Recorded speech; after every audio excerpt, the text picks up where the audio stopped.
गर्जन करती रणभेरी, आकाश को कंपा देने वाले शंखनाद, धरती को थर्रा देने वाले रथों के पहिए, और एक ऐसा महायुद्ध जिसमें आमने सामने थे श्रीराम के परम भक्त महावीर हनुमान और श्रीराम नाम में लीन महान राजा सुरथ। जब अश्वमेध यज्ञ का घोड़ा सुरथ के राज्य में पहुंचा, तब आरंभ हुई ऐसी भयंकर युद्ध लीला जिसे देखकर देवता भी आश्चर्य में पड़ गए। इस युद्ध में वीर पुष्कल को राजकुमार चंपक ने रामास्त्र से बांध लिया। हनुमान जी ने आकाश में उड़कर चंपक को मूर्छित कर दिया, परंतु फिर स्वयं पवनपुत्र भी राजा सुरथ के रामास्त्र से बंध गए। सोचिए, जिस हनुमान ने लंका जला दी, जिसने पर्वत उठा लिए, जिसे कोई देव दानव या असुर बांध न सका, उन्हीं हनुमान जी को आज एक भक्तराज ने बांध लिया था। रणभूमि में शत्रुघ्न, पुष्कल, सुग्रीव, एक एक करके सभी वीर मूर्छित हो गए। चारों ओर हाहाकार मच गया। और तब बंधन में पड़े हनुमान जी ने करुण स्वर में अपने प्रभु श्रीराम को पुकारा, हाँ नाथ, हाँ सीताप्ते, अब अपने सेवक की रक्षा कीजिए।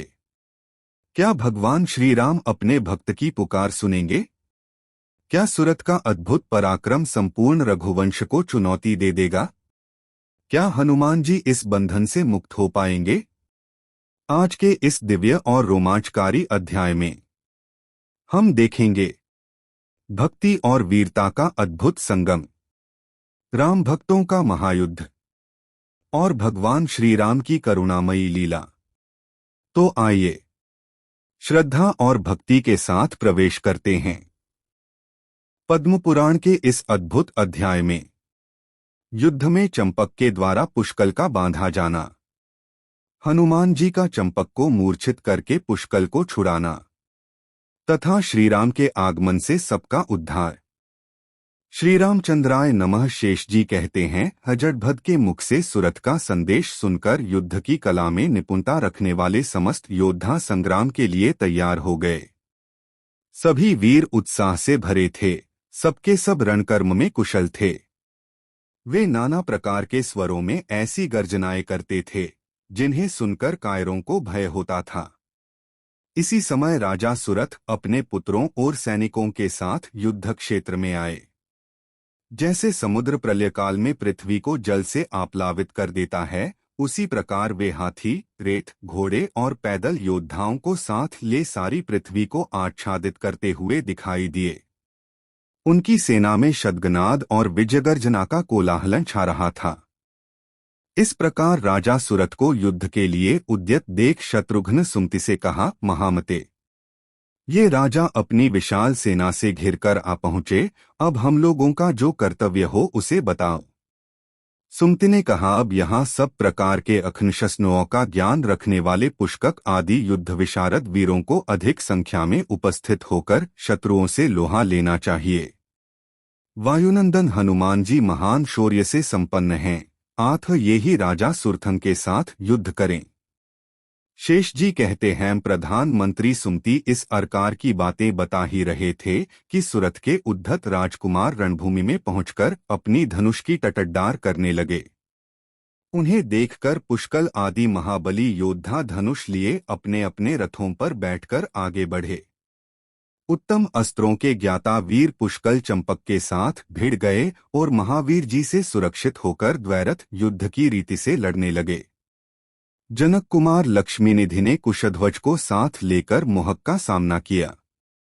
रिपुंजय के साथ विमल, दुर्वार के साथ सुबाहु, प्रतापी के साथ प्रतापाग्रह, बलमोद से अड्भगद, हर्यक्ष से नीलरलत, सहदेव से सत्यवान, भूरिदेव से महाबली राजा वीरमणि और असुताप के साथ उग्माश्व युद्ध करने लगे। ये सभी युद्धकर्म में कुशल, सब प्रकार के अखरशस्त्रों में प्रवीण तथा बुद्धि विशारद थे। आठ सबने घोर इंद्रयुद्ध किया।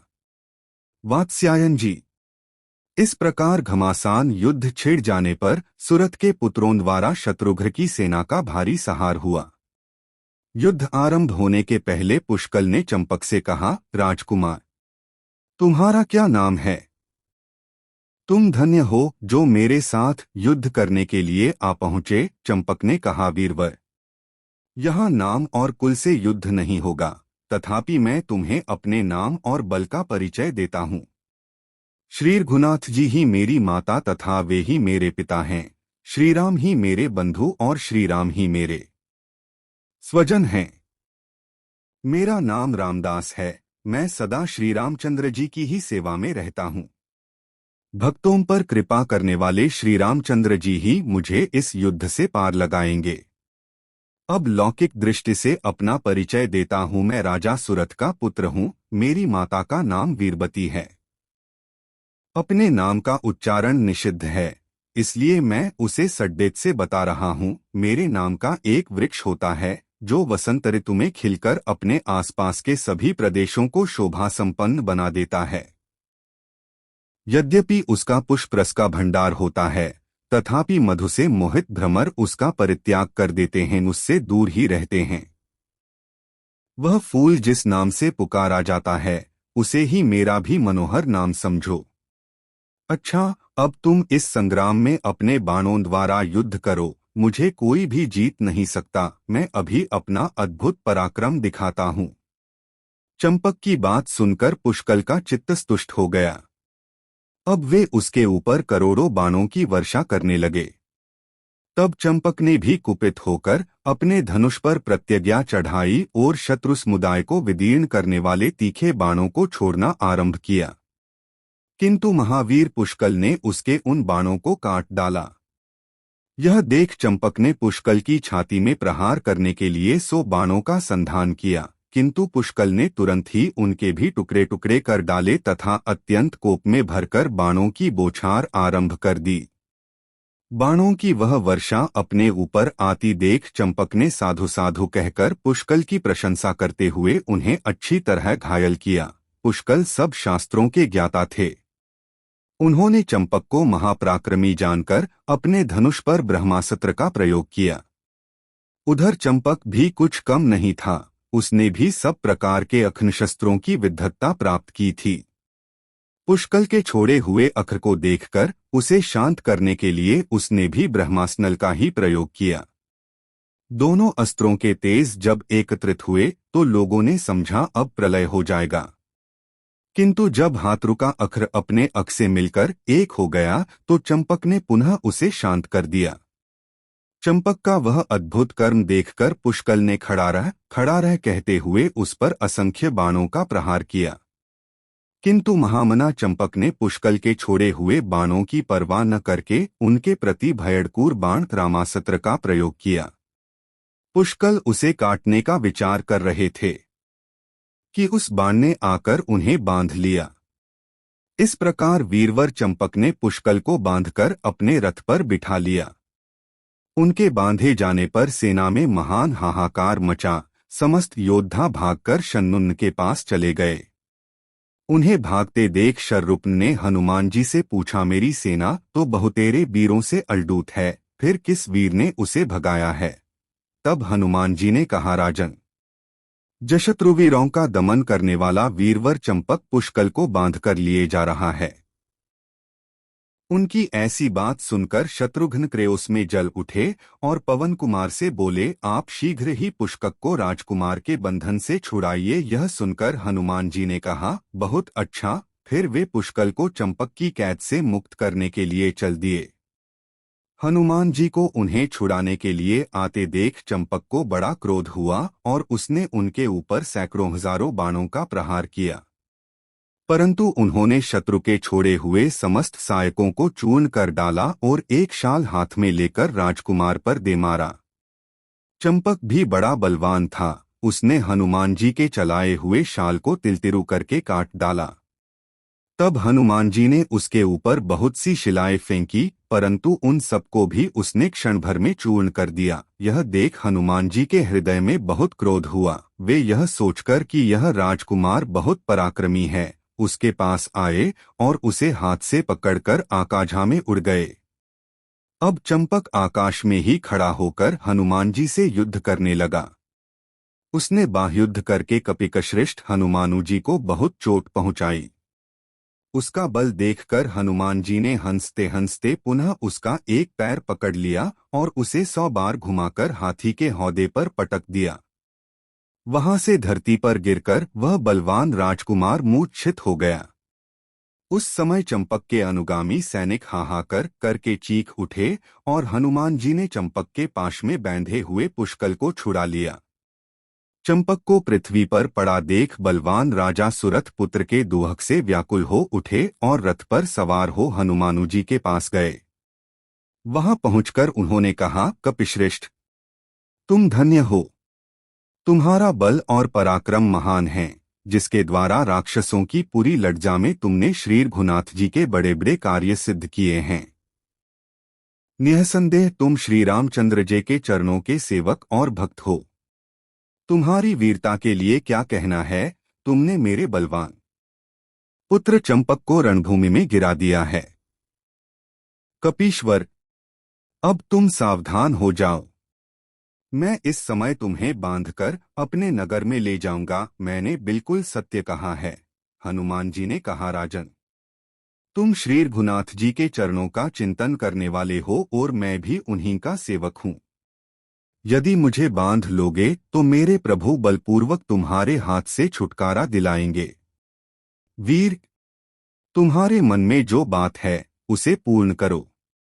अपनी प्रतिज्ञा सत्य करो। वेद कहते हैं, जो श्री रामचंद्र जी का स्मरण करता है उसे कभी दुख नहीं होता। शोष जी कहते हैं, उनके ऐसा कहने पर राजा सुरथ ने पवन कुमार की बड़ी प्रशंसा की और सान पर चढ़ाकर तेज किए हुए भयंकर बाणों द्वारा उन्हें अच्छी तरह घायल किया।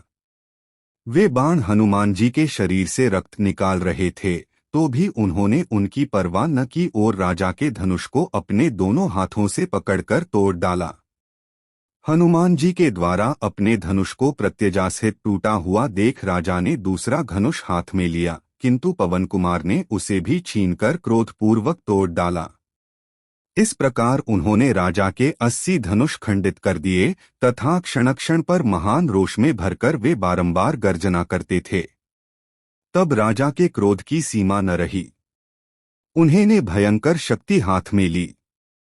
उस शक्ति से आहत होकर हनुमान जी गिर पड़े, किंतु थोड़ी ही देर में उठकर खड़े हो गए। फिर अत्यंत क्रोध में भर उन्होंने राजा का रथ पकड़ लिया और उसे लेकर बड़े वेग से आकाश में उड़ गए।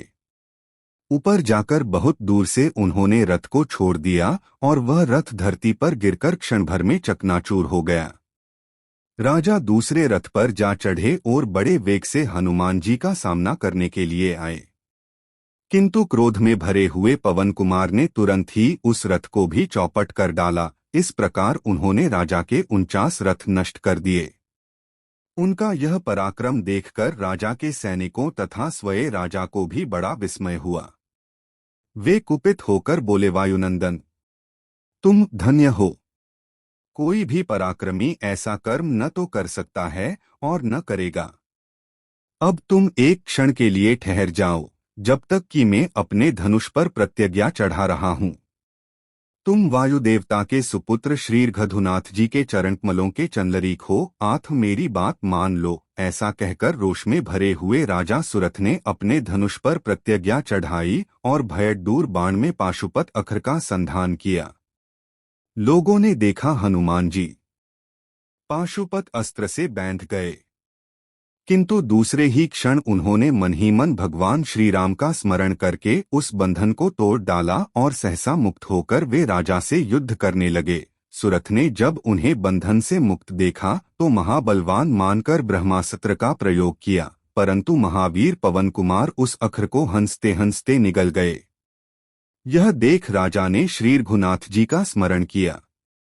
उनका स्मरण करके उन्होंने अपने धनुष पर रामास्त्र का प्रयोग किया और हनुमान जी से कहा, कपिश्रेष्ठ, अब तुम बांध गए।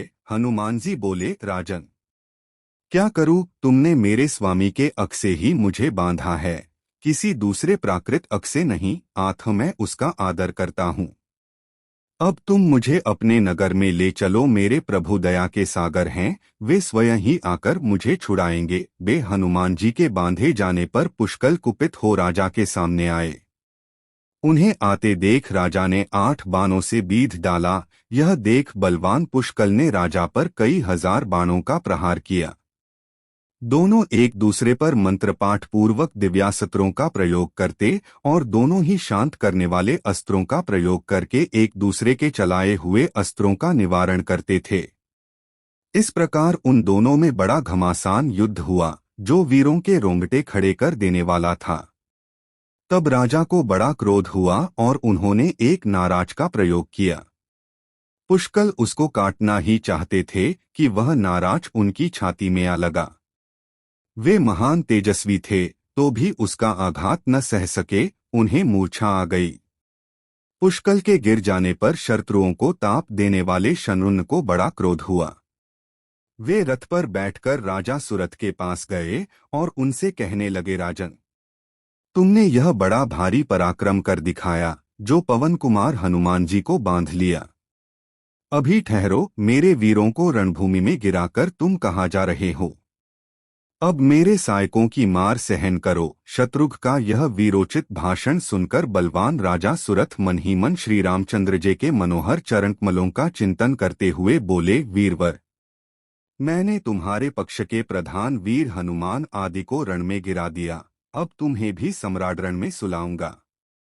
श्री रघुनाथ जी का स्मरण करो, जो यहाँ आकर तुम्हारी रक्षा करेंगे, अन्यथा मेरे सामने युद्ध में आकर जीवन की रक्षा असंभव है। ऐसा कहकर राजा सुरथ ने शानुक को हजारों बाणों से घायल किया। उन्हें बाण समूहों की बौछार करते देख शत्रुघ्न ने आग्नेयास्त्र का प्रयोग किया। वे शत्रु के घाणों को दग्ध करना चाहते थे। शत्रुघ्न के छोड़े हुए उस अखलर को राजा सुरथ ने वारुणास्त्र के द्वारा बुझा दिया और करोड़ों बाणों से उन्हें घायल किया। तब शत्रुघ्न ने अपने धनुष पर मोहन नामक महान अख्तर का संधान किया। वह अद्भुत अख्तर समस्त वीरों को मोहित करके उन्हें निद्रा में निमग्न कर देने वाला था। उसे देख राजा ने भगवान का स्मरण करते हुए कहा, मैं श्री रामचंद्र जी का स्मरण करके ही मोहित रहता हूँ, दूसरी कोई वस्तु मुझे मोहने वाली नहीं जान पड़ती। माया भी मुझसे भय खाती है। वीर राजा के ऐसा कहने पर भी शानुपन ने वह महान अस्त्र उनके ऊपर छोड़ ही दिया, किंतु राजा सुरथ के बाण से कटकर वह रणभूमि में गिर पड़ा। तदंतर सुरथ ने अपने धनुष पर एक प्रज्वलित बाण चढ़ाया और शरनुघ्न को लक्ष्य करके छोड़ दिया। शत्रुघ्न ने अपने पास पहुंचने से पहले उसे मार्ग में ही काट दिया, तो भी उसका फलवाला अग्रिम भाग उनकी छाती में धंस गया। उस बाण के आघात से मूर्छित होकर हरातृण्ण रथ पर गिर पड़े। फिर तो सारी सेना हाहाकार करती हुई भाग चली। संग्राम में राम भक्त सुरथ की विजय हुई। उनके 10 पुत्रों ने भी अपने साथ लड़ने वाले 10 वीरों को मूर्छित कर दिया था। वे रणभूमि में ही कहीं पड़े हुए थे। तदंतर सुग्रीव ने जब देखा कि सारी सेना भाग गई और स्वामी भी मूर्छित होकर पड़े हैं, तो वे स्वयं ही राजा सुरथ से युद्ध करने के लिए गए और बोले, राजन, तुम हमारे पक्ष के सब लोगों को मूर्छित करके कहाँ चले जा रहे हो? आओ और शीघ्र ही मेरे साथ युद्ध करो। यूं कहकर उन्होंने डालियों सहित एक विशाल वृक्ष उखाड़ लिया और उसे बलपूर्वक राजा के मस्तक पर दे मारा। उसकी चोट खाकर महाबली नरेश ने एक बार सुग्रीव की ओर देखा और फिर अपने धनुष पर तीखे बाणों का संधान करके अत्यंत बल तथा पौरुष का परिचय देते हुए रोष में भरकर उनकी छाती में प्रहार किया। किंतु सुग्रीव ने हंसते हंसते उनके चलाए हुए सभी बाणों को नष्ट कर दिया। इसके बाद वे राजा सुरथ को अपने नखों से विदीर्ण करते हुए पर्वतों, शिखरों, वृक्षों तथा हाथियों को फेंक फेंक कर उन्हें चोट पहुंचाने लगे। तब सुरथ ने अपने भयडूर रामाक्ष से सुग्रीव को भी तुरंत ही बांध लिया। बंधन में पड़ जाने पर कपिराज सुग्रीव को यह विश्वास हो गया कि राजा सुरथ वास्तव में श्री रामचंद्र जी के सच्चे सेवक हैं। इस प्रकार महाराज सुरथ ने विजय प्राप्त की। वे शत्रु पक्ष के सभी प्रधान वीरों को रथ पर बिठाकर अपने नगर में ले गए। वहां जाकर वे राजसभा में बैठे और बंधे हनुमान जी से हुए बोले, पवन कुमार, अब तुम भेक्तों की रंगशाह रिरने वाले परमदयालु श्री रघुनाथ जी का स्मरण करी, जिससे संतुष्ट होकर वे तुम्हें तत्काल इस बंधन से मुक्त कर दें। उनका कथन सुनकर हनुमान जी ने अपने सहित समस्त वीरों को बंधा देख रघुकुल में अवतीर्ण कमल के समान ननेत्रों वाले परमदयाल सीतापति श्री रामचंद्र जी का संपूर्ण इंद्रियों से स्मरण किया। वे मन ही मन कहने लगे, हाँ नाथ, हाँ पुरुषोत्तम, हाँ दयालु सीतापते, आप कहाँ हैं? मेरी दशा पर दृष्टिपात करें प्रभो। आपका मुख स्वभाव से ही शोभा संपन्न है, उस पर भी सुंदर कुंडलों के कारण तो उसकी सुषमा और भी बढ़ गई है। आप भक्तों की पीड़ा का नाश करने वाले हैं, मनोहर रूप धारण करते हैं। दयामय, मुझे इस बंधन से शीघ्र मुक्त कीजिए, देर न लगाइए। आपने गजराज आदि भक्तों को संकट से बचाया है, दानववंशरूपी अग्नि की ज्वाला में जलते हुए देवताओं की रक्षा की है तथा दानवों की मारकर उनकी पलरियों के मस्तक की केशराशि को भी बंधन से मुक्त किया है। वे विधवा होने के कारण कभी केश नहीं बांधती, करुणानिधे, अब मेरी भी सुध लीजिए। नाथ, बड़े बड़े सम्राट भी आपके चरणों का पूजन करते हैं। इस समय आप यज्ञ कर्म में लगे हैं, मुनिचरों के साथ धर्म का विचार कर रहे हैं, और यहाँ मैं सुरथ के द्वारा गाढ़ बंधन में बांधा गया हूँ। महापुरुष देव, शीघ्र आकर मुझे छुटकारा दीजिए। प्रभो, संपूर्ण देवेश्वर भी आपके चरणकमलों की कारक करते हैं। यदि इतने स्मरण के बाद भी आपको इस बंधन से मुक्त नहीं करेंगे तो संसार खुश होकर आपकी हंसी उड़ाएगा। इसलिए अब आप विलंब न कीजिए, हमें शीघ्र छुड़ाइए। जगत के स्वामी कृपा निधान अश्री रघुवीर जी ने हनुमान जी की प्रार्थना सुनी और अपने भक्त को बंधन से मुक्त करने के लिए वे तीव्रगामी पुष्पक विमान पर चढ़कर तुरंत चल दिए। हनुमान जी ने देखा, भगवान आ गए। उनके पीछे लक्ष्मण और भरत हैं तथा साथ में मुनियों का समुदाय शोभा पा रहा है। अपने स्वामी को आया देख हनुमान जी ने सुरथ से कहा, राजन, देखो भगवान दया करके अपने भक्त को छुड़ाने के लिए आ गए।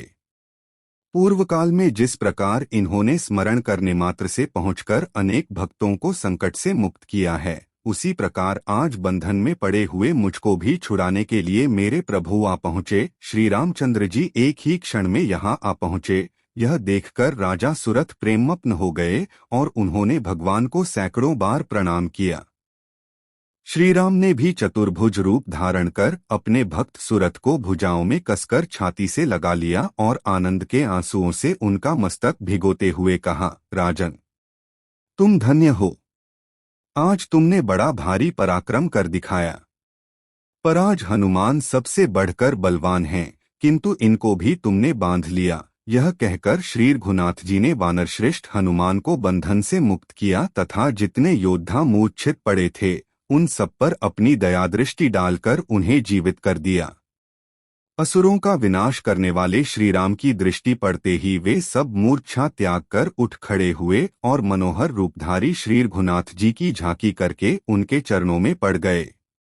भगवान ने उनसे कुशल पूछी तो वे सुखी होकर बोले, भगवन, आपकी कृपा से सब कुशल है। राजा सुरथ ने सेवक पर कृपा करने के लिए आए हुए श्री रामचंद्र जी का दर्शन करके उन्हें प्रसन्नतापूर्वक अपना सारा राज्य समर्पित कर दिया और कहा, रघुनंदन, मैंने आपके साथ अन्याय किया है, उसे क्षमा कीजिए। श्री राम बोले, राजन, क्षत्रियों का यह धर्म ही है, उन्हें स्वामी के साथ भी युद्ध करना पड़ता है।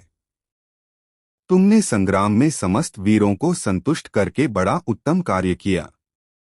भगवान के ऐसा कहने पर राजा सुरथ ने अपने पुत्रों के साथ उनका पूजन किया। तदंतर श्री रामचंद्र जी 3 दिन तक वहां ठहरे रहे। चौथे दिन राजा की अनुमति लेकर वे इच्छानुसार चलने वाले पुष्पक विमान द्वारा वहां से चले गए। उनका दर्शन करके सबको बड़ा विस्मय हुआ और सब लोग उनकी मनोहारिणी कथाएं कहने सुनने लगे। इसके बाद महाबली राजा सुरथ ने चंपक को अपने नगर के राज्य पर स्थापित कर दिया और स्वयं शत्रुघ्न के साथ जाने का विचार किया। शत्रुघ्न ने अपना अश्व पाकर भेरी बजवाई तथा सब ओर नाना प्रकार के शंखों की ध्वनि कराई।